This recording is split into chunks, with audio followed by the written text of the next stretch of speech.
हरे कृष्णा। तो आज हम लोग हैं काशी धाम में। जैसा कि आप सब लोग जानते हैं कि काशी धाम भगवान विश्वनाथ का परम धाम है, जो सप्तपुरियों में से एक मोक्षदायिनी धाम है। लेकिन पौराणिक किंवदंती स्कंद पुराण के अनुसार काशी विश्वनाथ धाम जो है अवश्य विश्वनाथ जी का है, लेकिन उतना ही भगवान माधव का भी है ना, कृष्ण का यानी विष्णु का भी है। पौराणिक प्रथा या कथा में ऐसा है कि भगवान कृष्ण माधव ने ये धाम भगवान शिव को दान में दिया था, और भगवान शिव ने आधा जो क्षेत्र है उनको अपना कृतज्ञता स्वरूप एक समर्पित भाव से उनको समर्पण कर दिया, और भगवान को याचना किया कि भगवान आप भी मेरे साथ यहाँ विराजें। तो भगवान आधे भाग में भगवान विराजते हैं, आधे भाग में भगवान के परम भक्त भगवान शंकर विराजते हैं। तो जो मणिकर्णिका घाट से 80 घाट तक जो क्षेत्र हैं उसे शिव काशी बोलते हैं, और मणिकर्णिका से जो आदिकेशव घाट तक जो स्थान है, जो क्षेत्र हैं, उसे विष्णु काशी कहते हैं। और इसीलिए पहले के दिनों में जितना महात्मा भगवान शंकर विश्वनाथ और माता अन्नपूर्णा का था, उतना ही महात्मा श्री बिंदु माधव का भी था। बिंदु माधव विष्णु काशी के परम देव हैं और विष्णु काशी के परम अधिष्ठाता विग्रह हैं। आप सब लोग जानते हैं कि एक बहुत ही बड़ा बदमाश हमारे भारतवर्ष को कलंकित किया है, दूषित किया है, लुटेरा, वो है औरंगज़ेब। उसी औरंगज़ेब ने 1662 में काशी विश्वनाथ टेम्पल को डेमोलिश किया, उसको नष्ट किया, और वहाँ पे ज्ञानवापी मस्जिद बनाया। ठीक तभी 1672 में इसने आदि जो बिंदु माधव मंदिर था, जो मान सिंह ने बनाया था, वो मंदिर तोड़ के वहाँ पे अलमगीर एक मस्जिद बना दिया, जो अधुना भी उधर उपस्थित है।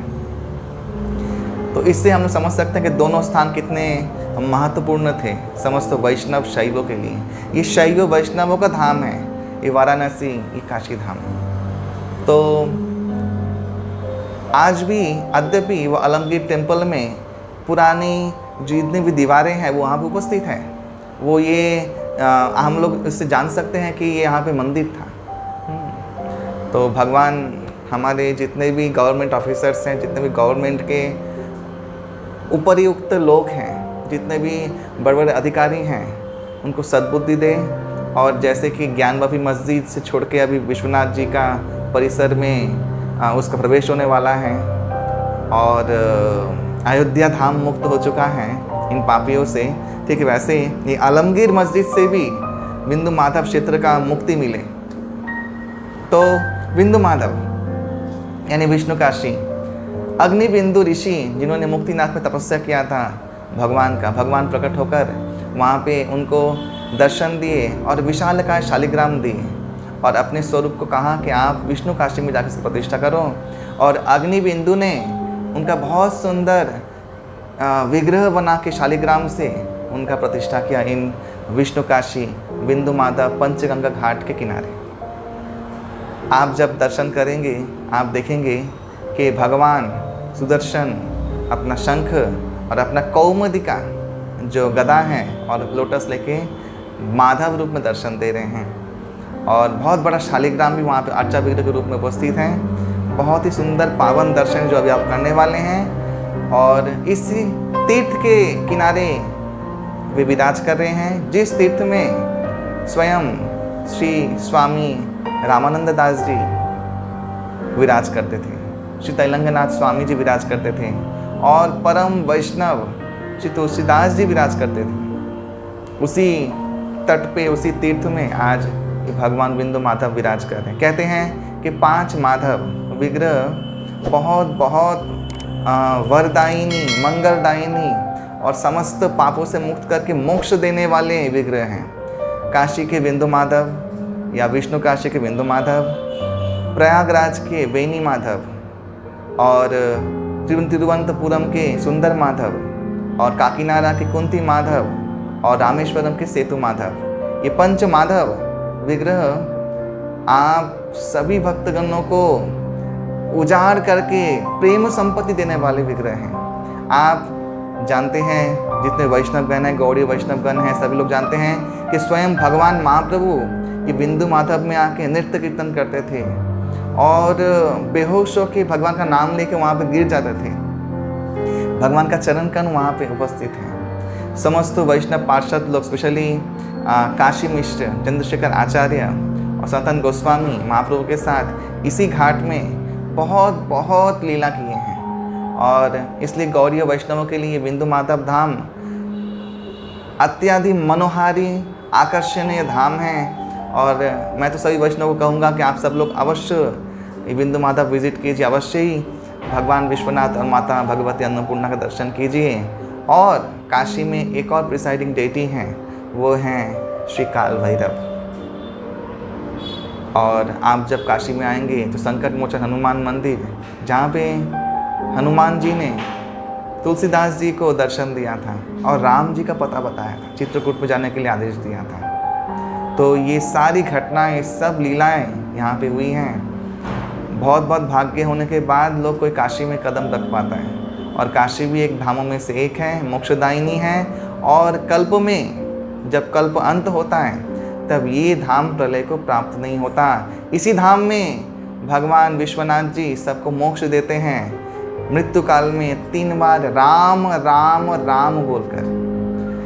जय जय श्री काशी विश्वनाथ, श्री अन्नपूर्णा माता की जय, श्री बिंदु माधव भगवान की जय। हरे कृष्णा हरे कृष्णा। तो हम लोग बिंदु माधव परिसर में आ चुके हैं। यहाँ से देखिए पंचगंगा घाट का जाने का रास्ता, और ये है वो बदमाश का बनाया हुआ आलमगीर मॉस्क, जहाँ पे बिंदु माधव टेम्पल पहले था। और यहाँ पे है बिंदु माधव जी, बिंदु माधव का घाट। ये पूरा बिल्डिंग बिंदु माधव जी का है। आज इस बिल्डिंग में भगवान का दर्शन होगा और यहीं भगवान सेवित होते आ रहे हैं।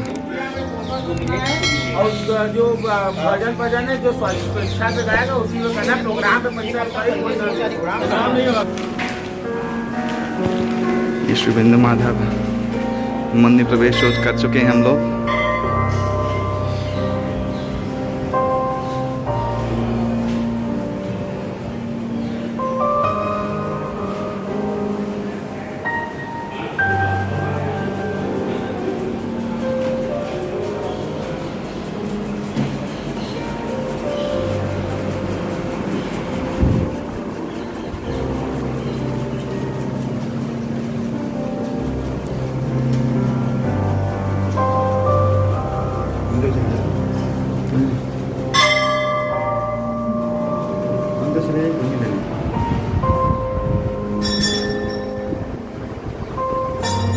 शंख चक्र गदा पानी कौमुदकी, यह दर्शन भगवान का।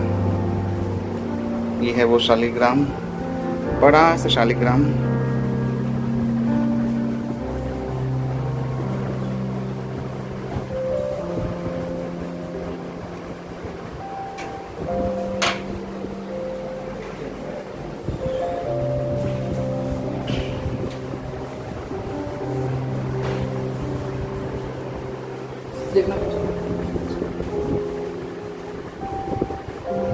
बोलिए।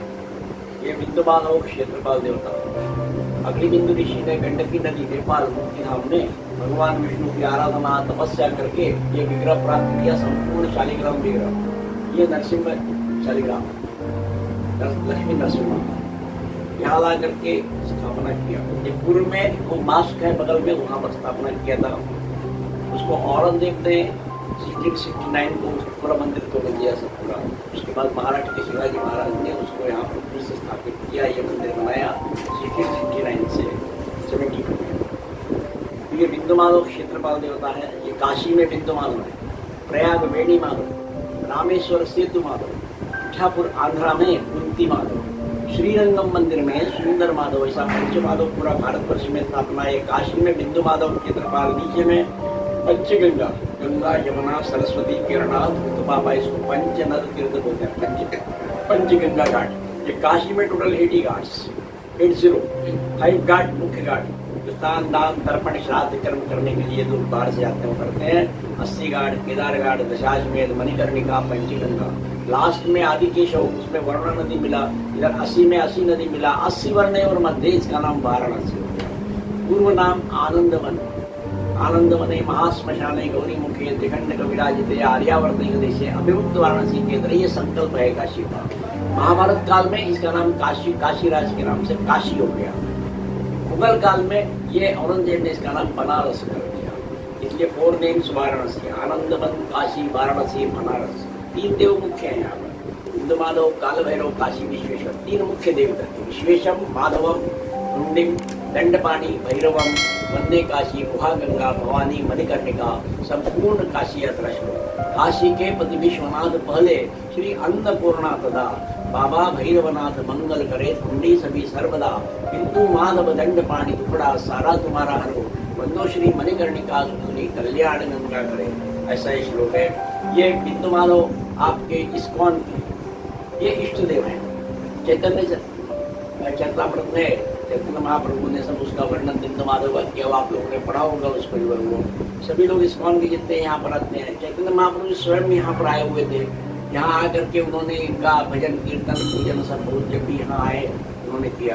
ये पास में ही चैतन्य मठ है, आप देखिए उसको, नहीं बिड़ेंगे वहाँ अभी जाएंगे। चैतन्य मठ में वहाँ पर जो वो तपन मिश्रा का मकान है, उसी में वो रहते थे, उसी में प्रसाद उधर करते थे उस समय उस काल में। उसके बाद इस्कॉन के जो जितने भी प्रभुपाद जी यहाँ पर जो है 1668 को यहाँ पर आए थे, हमारे सामने आए थे, हमारा उनका बहुत हुआ था।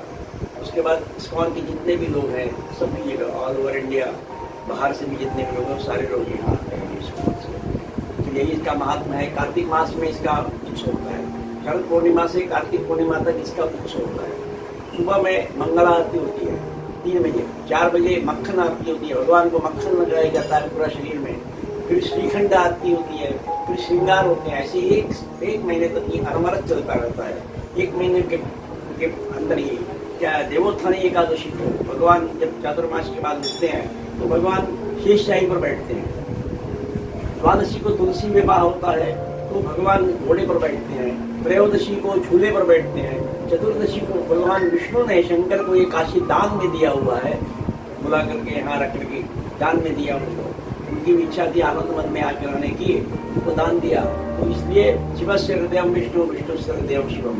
ऐसा एक दिन ऐसा होता है वैकुंठ चतुर्दशी को, इनको बेलपत्र चढ़ता है और उनको तुलसी चढ़ती है।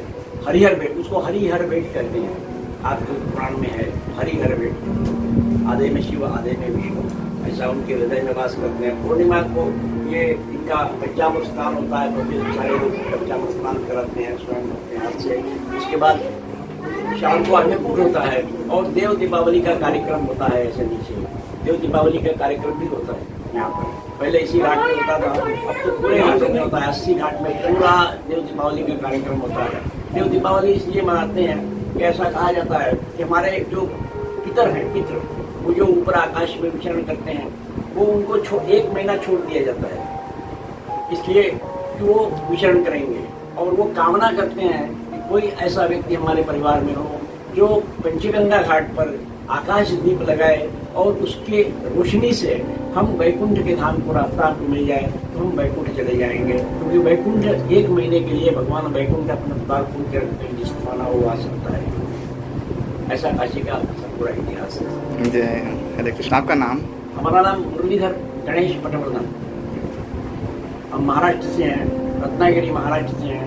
यहाँ कम से कम 300 वर्षों से हम लोग यहाँ पर हैं। भगवान की सेवा में परिवार के कोई न कोई व्यक्ति यहाँ रहता है। यहाँ पर आपके वंश परंपरा में सेवा हो रहा है, परंपरागत हमारा यहाँ पर चला आ रहा है अभी तक। धन्यवाद। हरे कृष्ण। हरे कृष्णा। तो हम लोग विष्णु काशी में श्रीमन महाप्रभु के बैठक में आए हैं, जहाँ पे श्रीमन महाप्रभु ने श्री सनातन गोस्वामी को शिक्षा दिया था और श्री चैतन्य चरितामृत में जो रिकॉर्ड हुआ है ये वही स्थान है। ये काशी विश्वनाथ जब आएंगे आप लोग को बहुत मुश्किल पड़ेगा। काल भैरव से होके विश्वेश्वरगंज वहाँ पे आपको आना पड़ेगा और वहाँ पे भी भेटियाँ, ये वो स्थान है। हरे कृष्णा।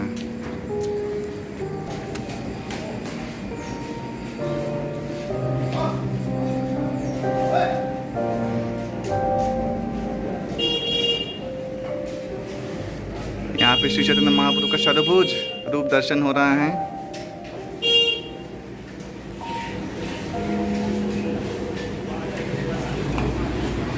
ये है बिग हटिया मार्केट।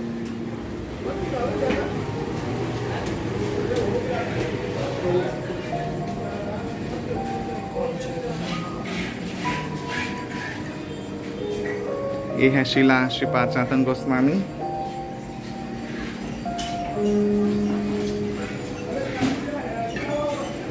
और यहीं के पास में तपन मिश्रा जी का स्थायी निवास स्थान है, जहाँ पे महाप्रभु रहे।